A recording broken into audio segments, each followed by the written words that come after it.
entire region. A young man who will reunite the fabled weapon with the royal infant and restore peace is the only hope for freedom. Legend has it that the ancient kingdom of Ramthep was constructed with a sacred sword called the Kausatra and a fighting technique called Muay Thai. Before Lord Dihayaksa, the Yaksha king, dispatched his army to subjugate the other regions, its inhabitants enjoyed peace and prosperity for many ages. He assaulted Ramthep Nakorn's center from the north via the Kingdom of Monkey. Following a major conflict, the king and all of the royal family were imprisoned in a 7-story dungeon. Thus, nobody would dare to oppose. The residents of Ramthep Nakorn endured hardship for many years. Then the ancient royal prophet said that this evil would be vanquished by a man. He will be born in a certain year and destroy the Yakshas by combining Kausatra and Muay Thai. Since then, Lord Dihayaksa has imprisoned all boys born during a fortunate period and ordered the demolition of all Muay Thai schools. In order to destroy it, his men looked for the sacred weapon. However, Pan, a valiant army general, broke into the treasure vault and took the fabled sword. Pan flees with the weapon and his infant son Ot, who is only a few months old. Pan is hardly able to walk on a rope bridge due to the dreadful weather, which includes storms and torrential rainfall. He is under attack from all directions by the Yakshas, but his friends do their best to support him. Sadly, a malevolent Yaksha leaps onto the bridge and attempts to steal the weapon. Pan holds Kausatra and his son tightly as he valiantly battles the attackers with his sword. Pan falls to the ground and vanishes into the fog as the bridge collapses. Fortunately, he lives, and he and his son wash away to the island of Nakain. A Muay Thai instructor who resides on the island with numerous others saves them there. After many years, Ot has matured into a young man. He frequently arrives late to his Muay Thai teacher lesson because he enjoys hanging out on the island. His father chastises him and tells him to work out as much as he can. Ot is subjected to rigorous training by his stern, silent teacher.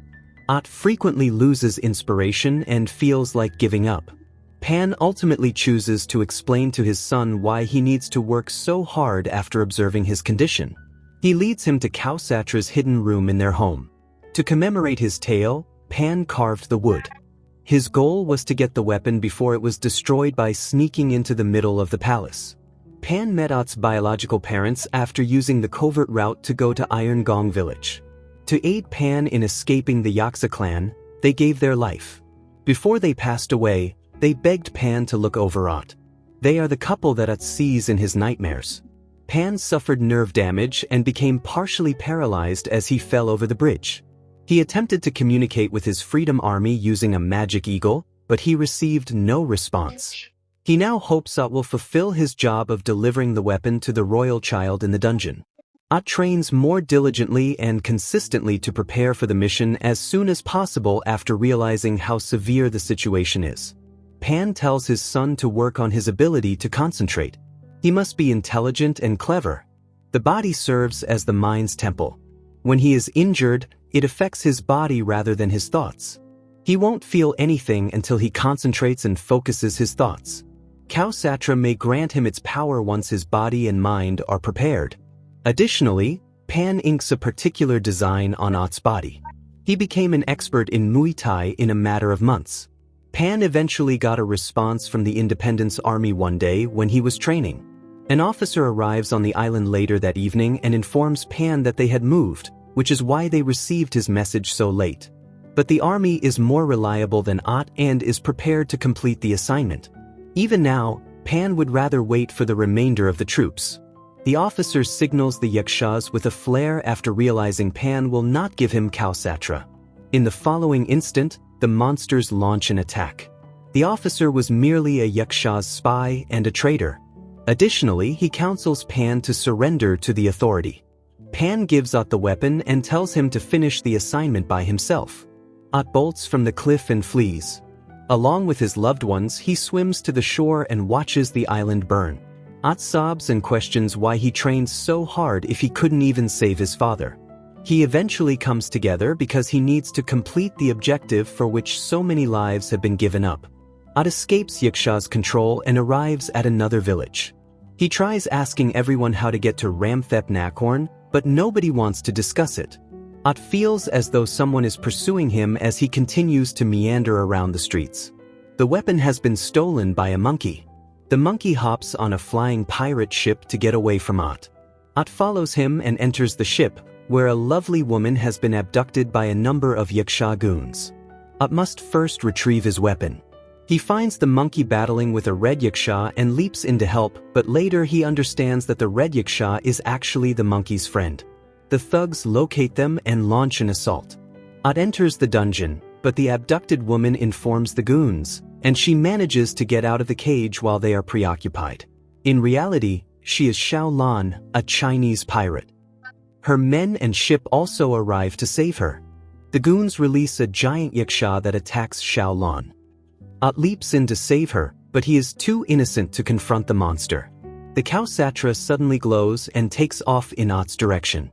It provides him with the strength to repel the enormous Yaksha.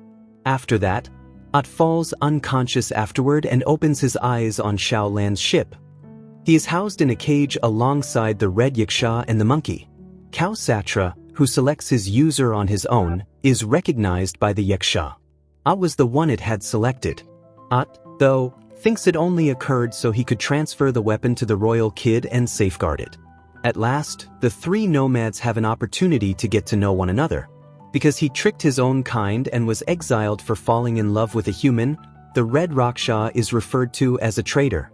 Murata is his true name. The monkey is actually a prince named Veda, who had to steal food to survive after the Yakshas destroyed his entire kingdom.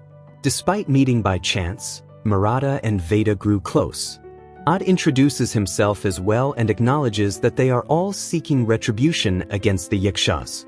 After hearing them all, Xiaolan arrives to make an offer. Because her brother has been abducted by the Yakshas, she will return Ott's sword if he allows her to accompany him on his quest to Ramthep Nakorn. In the meantime, Lord Dhyaksa has given the order to assemble all of the Ramthep heirs and subject them to torture in order to identify the royal kid that the prophecy refers to. Dhyaksa begins disparaging the royal family, calling them cowards. The royal youngster becomes agitated and gets to his feet. The other guys likewise assert that they are the royal child in order to conceal him. But the truth has already been discovered by Lord Dhyaksa. Returns to the flying ship. In the middle of the night, Ott sees Xiaolan playing an instrument. Ott plays his guitar with her as well. After some time spent playing, Ott pauses to praise Xiaolan's talent, causing her to blush. She received the violin from her father. Xiaolan's brother, who was abducted by the Yakshas, was the only person she had after him. A spooky sound is heard by Murata as they are speaking. They will be attacked by someone. Lord Dhyaksa sends the infamous Yaksha Black Jaeger to get the weapon. After landing with his hideous bird, he launches an assault on Ott. His men, who are pursuing the ship, have also accompanied him. Xiaolan grabs control of the spacecraft and drives beneath the cliff, leaving them behind. The corridor beneath the cliff is where the ship collapses. Ott regains consciousness and assists Xiaolan in standing up. Then he picks up Kausatra after noticing it. However, Black Jaeger has also survived the collision. He uses his claws to crush Ott after pinning him to the wall. Jaeger's memories is triggered when Ott refers to him as the devil. He informs Ott that he is not entitled to refer to him as the devil. This territory was once owned by Jaeger's forefathers, but Ott's clans entered, seized it, and claimed it as Ramthep Nakorn. They exchanged Yakshas like cattle and set fire to the old city. Every scar on Jaeger's face was caused by a human. Ott is on the verge of suffocating to death when Kausatra reactivates, giving Ott more power. He knocks Jaeger down and charges him of murdering his family members. Ott was about to murder Jaeger, but the weapon deactivated. Jaeger has also come to terms with his defeat and wants to be slain by a skillful foe like Ott. Ott then hears a voice encouraging him to move on and forgive. Since killing Jaeger won't bring back the dead, he decides to spare his life. They are both engaged in a battle they did not initiate and are merely seeking retribution. Jaeger is put on his bird by Ott, who advises him to begin a better life. He then proceeded on his way to Ramthep Nakorn. They are unable to enter directly because the entire area is guarded. Ott recalls that his birthplace has a hidden passage that leads to the heart of Ramthep. He arrives at his birthplace, which is surrounded by a number of bells. A hidden passageway leading to Ramthep emerges from the earth as Ot rings the bell. The royal child will be sacrificed during a massive ceremony. While the other heirs have given up, he is bound. Ot and his companions pose as Murata's captured slaves. They arrive at the location of the rite. He is recognized by the human officer, but it's too late. While his friends battle the Yakshas, Ot races to save the royal child. Ot successfully transports the royal infant to a secure location and delivers him Kausatra with Murata's assistance. It appears that his objective has finally been accomplished. But it was all a trap. In disguise, the royal kid was actually Lord Dihayaksa. He grabs the firearm and gives the order to apprehend Ot and his companions. Ot and other people will be sacrificed in the morning once the weapon is tossed into the flames. Murata's true identity is discovered in the interim, and his companions. Ot and other people will be sacrificed in the morning once the weapon is tossed into the flames. Murata's true identity is discovered in the interim. He is Lord Dihayaksa's brother, who was exiled for having feelings for a human. If Ot and his associates are not killed by Murata, Dihayaksa, who is still in possession of his beloved, will kill her. When Murata declines to comply, the ruthless Dihayaksa murders the unfortunate woman. Murata is prepared to murder his own brother rather than give up. They engage in combat, but nobody can defeat the formidable Dihayaksa. Ot recalls his father's words. If one has a strong enough faith, miracles can occur. Ot begins dragging the hefty shackles with all of his remaining power in an attempt to save Kausatra. Jaeger blocks Dihayaksa's attempt to stop him. To repay Ot for his favor, he has come back. Dihayaksa returns to Ot, who is cradling Kausatra against his chest after discarding Jaeger. No one can ever oppose Dihayaksa because he thinks the prophecy was a hoax.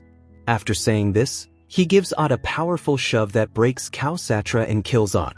The stars organize themselves in a particular manner when everyone believed it was over. Ot's body is hidden by the Kausatra, which also grants him complete control. The prophecy was made concerning him. The person who will defeat Dihayaksa by combining Kausatra and Muay Thai. Ot's tattoos begin to shine and have deep significance.